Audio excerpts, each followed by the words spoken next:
आज का जो हमारा टॉपिक है वो है कि बांग्लादेश में जो राजनीतिक उथल-पुथल हो रही है और उससे इंडिया पर क्या इम्पैक्ट पड़ रहा है। भारतीय जो हिंदू बांग्लादेशी हिंदू जो हैं वहाँ अल्पसंख्यक माइनॉरिटीज़ माइनॉरिटीज़ में जो लोग हैं उन पर क्या प्रभाव पड़ रहा है इस चीज़ का, उसको हम देखने वाले हैं। तो सबसे पहले मुझे पूर्व प्रधानमंत्री अटल बिहारी वाजपेयी जी का संसद में कहा हुआ वो कथन याद आता है, जिसमें वो कहते हैं कि हम अपने दोस्त तो बदल सकते हैं लेकिन हम अपने पड़ोसी नहीं बदल सकते।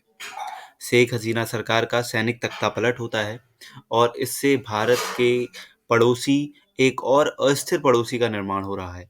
जिस प्रकार हम देख रहे हैं म्यांमार की बात करें, हम श्रीलंका की बात करें, नेपाल की बात करें, मालदीव्स की बात करें, पाकिस्तान और चाइना की बात तो ना ही करें तो बेहतर है। इस प्रकार से हमारे चारों ओर जिस प्रकार से अस्थिर पड़ोसियों का निर्माण हो रहा था, उसकी संख्या में बांग्लादेश भी ऐड हो चुका है। बांग्लादेश में ऐसा क्या हुआ, वो आपको सुदर्शन ने बता ही दिया कि वहाँ सैनिक तख्तापलट और पूरी हिस्ट्री उसने बता दी। अब मेजर कंसर्न जो है इंडियन गवर्नमेंट के सामने, वो है वहाँ के जो भारतीय हिंदू वहाँ हैं, बांग्लादेशी हिंदू जो माइनॉरिटीज़ में हिंदू रहते हैं वहाँ, उनकी सुरक्षा को कैसे सुनिश्चित किया जाए और उनको जो वहाँ, क्योंकि हमें पता है कि बहुत सारे जो स्टूडेंट्स हैं जो बांग्लादेश में पढ़ने जाते हैं, मेडिकल की पढ़ाई करने मोस्टली जो स्टूडेंट्स वहाँ जाते हैं, उनकी सुरक्षा को कैसे सुनिश्चित किया जाए, ये सबसे बड़ा प्रश्न भारतीय सरकार के सामने खड़ा हुआ है। तो क्या प्रयास किए जा सकते हैं और किस प्रकार से जो घुसपैठ है, बांग्लादेश की तरफ से जो घुसपैठ है, जो पश्चिम बंगाल में हो रही है और आस-पास के जो हमारे नॉर्थ ईस्ट के स्टेट हैं, उसमें घुसपैठ का प्रयास किया जा रहा है, उसको कैसे कम किया जा सकता है? इसके लिए नीति बनाने की आवश्यकता है। नीति बनाने के साथ-साथ हमें बीएसएफ को ये अधिकार देने होंगे कि वो इस घुसपैठ को रोक सकें और बीएसएफ को अभी ज़रूरत है कि एक स्वतंत्र निकाय के रूप में कार्य करे। स्वतंत्र निकाय के रूप में कार्य करने का आशय यह है कि वह ऑर्डर माने, लेकिन ऑर्डर उसी हिसाब से माने, क्योंकि हम देखते हैं कि कभी-कभी राज्य सरकारें भी उन पर दबाव डालने का प्रयास करती हैं। जिस प्रकार से हमने पश्चिम बंगाल का भी केस देखा था, तो पश्चिम बंगाल ने बीएसएफ की एंट्री को रोकने का प्रयास किया था। तो इस प्रकार से हम ये कर सकते हैं कि बीएसएफ को वहाँ पर फुल पावर दें कि जिससे वो घुसपैठ को रोक सके। और दूसरा सबसे बड़ा कंसर्न जो हमारा है वो है हमारा बांग्लादेश के साथ व्यापार बहुत ज़्यादा है, ठीक? हम कपड़ा उद्योग में उनके लिए कच्चे माल का सप्लाई कर रहे हैं, ठीक? तो इकोनॉमिक लेवल पर अगर देखें, ऊर्जा के क्षेत्र में भी देखें, जो हमें अभी देखा था कि अडानी ग्रुप ने वहाँ 1000 करोड़ का इन्वेस्टमेंट किया है ऊर्जा के क्षेत्र में। तो इससे क्या हो सकता है कि बहुत ज़्यादा इनस्टेबिलिटी क्रिएट हो सकती है अगर इस प्रकार से भारत विरोधी वहाँ पर विचारधाराएँ जो उत्पन्न हुई हैं वो और प्रबल होती हैं तो।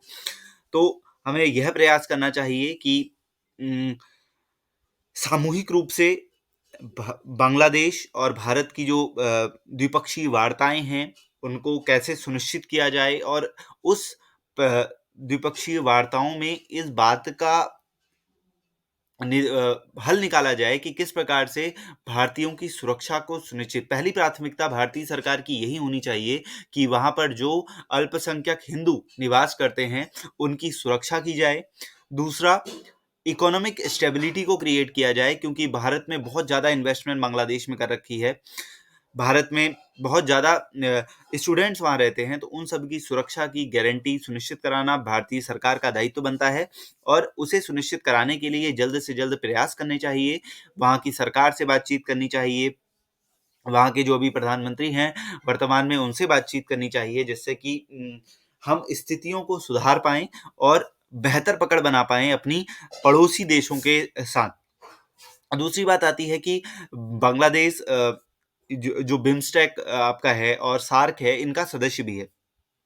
तो हमें वर्ल्ड वाइड भी यह प्रयास करना चाहिए कि किस प्रकार से हम नियंत्रण कर सकें, जो वहाँ पर भारत विरोधी गतिविधियाँ हो रही हैं, उनको किस प्रकार से रोका जाए और वहाँ के हिंदुओं की सुरक्षा, वहाँ के भारतीयों की सुरक्षा को सुनिश्चित किया जाए। बस इतना ही था। Thank you. इस वर्ष मतलब हमने देखा कि बांग्लादेश में इस तरीके से जो है अ, तख्ता पलट हुआ, सेना ने तख्ता पलट किया और इसकी खबर हमारे कानों में सुनती मतलब थोड़ा वो लगा कि बांग्लादेश संकट अब आने वाला है, इसके भारत पर क्या प्रभाव पड़ने वाले हैं। तो 5 अगस्त को बांग्लादेश की पूर्व प्रधानमंत्री शेख हसीना को उनके देश से और मतलब सत्ता से दोनों से हटा दिया गया, जिसके बाद जो है 2009 से जो उनका शासन चला आ रहा था बांग्लादेश में वो एक तरीके से समाप्त हो गया। तो इस घटना के बाद बहुत सारे जो है आंदोलन हुए वहाँ पे, जैसे मिलिट्री कूप हुआ, महंगाई, बेरोजगारी, स्टूडेंट का प्रोटेस्ट और एक वर्ड आता है ऑथोरिटेरियन रीजन, यानी अपनी मन मर्जी करने वाली राजशाही। पहले हमको लग रहा था कि ये सब बहुत ही स्पॉन्टेनियस प्रोसेस है बांग्लादेश में तख्ता पलट, क्योंकि हम लोग को तो बिल्कुल खबर ही नहीं थी कि बांग्लादेश में तख्ता पलट होने वाला है। अचानक से ऐसा तख्ता पलट हुआ। तो अब हम जानते हैं कि ये कहानी क्या है पहले। तो हुआ यूँ कि मार्च 2023 में एक कॉकस मार्केट में चाइना के 2 प्रोजेक्ट चल रहे थे। पहला प्रोजेक्ट था शेख हसीना नेवल बेस पर सबमरीन का स्टेशन बनना, जिसकी कीमत थी $1.2 बिलियन। दूसरा प्रोजेक्ट था एयर स्ट्रिप का एक्सटेंशन, जिसकी कीमत थी $184 मिलियन। अब ये प्रोजेक्ट जो है चाइना चला रहा था बांग्लादेश में, राइट। अब चाइना और अमेरिका एक दूसरे के धुर विरोधी हैं, ये हम सभी जानते हैं। अब कहानी ये रही कि रिसर्च एंड एनालिसिस विंग के खास बात नोटिस करी कि चुनाव से ठीक पहले शेख हसीना और भारत के खिलाफ एक डिसइंफॉर्मेशन कैंपेन स्टार्ट हुआ है, जब वहाँ पे चुनाव होने वाले थे कि हसीना भी इसी साल इलेक्ट होके बनी थी वहाँ की प्रधानमंत्री ना। तो उसके ये हुआ। तो हसीना को भारत का एजेंट कहा जा रहा था उसमें, और जो है इंडियन इम्पीरियलिज्म, ये सब ऐसे शब्द यूज किए जा रहे थे, जो कि हमको लग रहा था कि कहीं ना कहीं ना वेस्ट का काफी लंबे संघर्ष चले, क्योंकि पाकिस्तान के लोग यहाँ के लोगों को बुरी नजरों से भी देखते थे और एक हीन भावना थी उनके मन में। और हालांकि पूर्वी पाकिस्तान और पश्चिम पाकिस्तान ये दोनों एक ही देश का हिस्सा थे, लेकिन तब भी दूर थे और भारत से होकर इनको जाना पड़ता था। और अच्छा भी लगता था कि हमको भारत से होके वहाँ जाना पड़ता, क्योंकि पार्टीशन एक बहुत बड़ा फैक्टर था। पूर्वी ईस्ट पाकिस्तान यानी ये बांग्लादेश की अधिक आबादी होती है, ठीक है, लेकिन आबादी होने के बावजूद यहाँ पे सीटें कम थी, जो इसलिए जो सरकार डिसाइड होती थी वो वेस्ट पाकिस्तान से ही डिसाइड होती थी, यानी अभी का जो पाकिस्तान है, ठीक है। तो इसके बाद धीरे धीरे 1970 में चुनाव हुए, जिसमें आवामी लीग के जो लीडर थे शेख मुजीबुर रहमान वो जीते। इसके यानी कि इसका मतलब था कि पाकिस्तान में सरकार बनाएंगे, पाकिस्तान बने अब असली वाला पाकिस्तान। लेकिन पश्चिमी पाकिस्तान का जो नेतृत्व करता थे वो पूरे पाकिस्तान के नेतृत्वकर्ता को सत्ता देने के लिए तैयार नहीं थे। इसके कारण क्या हुआ, ढाका में बहुत सारे प्रदर्शन हुए, जो हमने सभी देखे। पाकिस्तानी सेना ने जो है सामूहिक हत्याएं करी, ठीक है। इसके बदले बांग्लादेश में मुक्ति युद्ध का जन्म हुआ। मुक्ति जोधा, मुक्ति युद्ध, ये वो होता है मुक्ति युद्ध वाला। तो लाखों लोग अपने घर से भाग गए, जिसमें मतलब भारत में भी जो है रेफ्यूजी का एक बहुत बड़ा क्राइसिस पैदा हो गया, ठीक है। और इस वजह से प्रधानमंत्री उस टाइम इंदिरा गांधी जो थी, उन्होंने बहुत इसमें तेजी से कार्रवाई करी और अपनी आर्मी भेजी ताकि हम बांग्लादेश को लिबरेट कर पाए। तो 16 दिसंबर 1971 इसे विजय दिवस के रूप में मनाते हैं हम लोग। बांग्लादेश इंडिपेंडेंट हुआ और एक सोवरेन कंट्री बन गया, और इसे 1971 के इंडो पाक वॉर के नाम से भी जाना जाता है, ठीक है। और लेकिन शेख मुजीबुर रहमान की 1975 में हत्या कर देते। उसके बाद उनकी बेटी शेख हसीना जो है वो पावर में आती है। पावर में आती है, अपने पिता की पार्टी जो थी आवामी लीग, उसका नेतृत्व उन्होंने करना शुरू कर दिया। उसके बाद जो है राष्ट्रपति जो थे वहाँ के उस समय जिया और रहमान, ठीक है, उनकी जो है विपक्षी गतिविधि का उनके खिलाफ जो है इन्होंने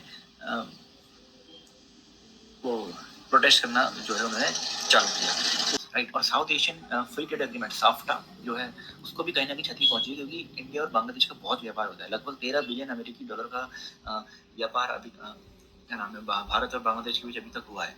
दूसरा था कि भारत को वेस्ट की बहुत आलोचना झेलनी पड़ी, क्योंकि शेख हसीना भागकर भारत में आई और अमेरिका ने पूरा ही कर रखा था षड्यंत्र। तो इस वजह से इंडिया को वेस्ट वेस्ट के नेशंस के साथ जो है थोड़ी बहुत आलोचना झेलनी पड़ी। हालांकि भारत के बहुत सारे ऐसे इंटरनेशनल एसोसिएशन हैं जो वेस्ट की कंट्री के साथ हैं। उसके बाद बांग्लादेशी जनता में भारत विरोधी भावनाएं बहुत ही अब बढ़ने लगेंगी और कट्टरता बहुत को जन्म देंगी ये चीजें। अब इसके लिए क्या हो सकता है कि हमारी जो बॉर्डर सिक्योरिटी फोर्स है BSF, उसकी निगरानी उसके द्वारा निगरानी की जाती है, जो हमारी सबसे लंबी सीमा है बांग्लादेश के साथ 4096 किलोमीटर की। ठीक है, लेकिन ये बहुत ही पोरस सीमा है, रफ सीमा है। ठीक है, यानी कि लोगों के लिए इस क्षेत्र में घुसपैठ करना बहुत आसान है। ऊपर से हमारे एग्रीमेंट भी 2015 वाले एग्रीमेंट भी ऐसे हो रखे हैं कि कुछ गांव हमने बांग्लादेश को दिए और बांग्लादेश ने कुछ गांव हमको दिए। तो समुदाय है हिंदुओं को लेकर मानवीय चिंताएं जो हैं वो उभर कर आ रही हैं, राइट। क्योंकि शेख हसीना जाने के बाद जो है उन पर जो है बहुत बड़े हमले किए गए, उनके जो गुरु थे, धर्म गुरु थे, उनको जेल भेजा गया। तो ये था। दूसरा था कि जो फॉरेन डायरेक्ट इन्वेस्टमेंट आता है, क्योंकि बांग्लादेश भी जो है FTA में भारत का बहुत बड़ी साझेदारी निभा सकता था, उसको लेकर संकट ढक रहा है। और दूसरा था जो कनेक्टिविटी थी, जैसे हमारे खुलना मोंगला पोर्ट रेल लाइन और अकोरा अगरतला रेल लिंक के लिए $8 बिलियन का जो लोन था वो बांग्लादेश को दिया। अभी इलेक्ट्रिसिटी के लिए अडानी जी ने इलेक्ट्रिसिटी प्लांट जो है झारखंड में एस्टेब्लिश किया, उससे बांग्लादेश को जो है इलेक्ट्रिसिटी जाती है। तो ऐसे दोनों देशों के बीच में कनेक्टिविटी और स्ट्रक्चरल फ्रेमवर्क में जो है बहुत ही जो है अस्थिरता आएगी। अब तो उम्मीद ये है कि जल्दी से जल्दी जो है ये जो क्राइसिस है ये निपटे और हम एक सही जो है आगे की राह बना पाए।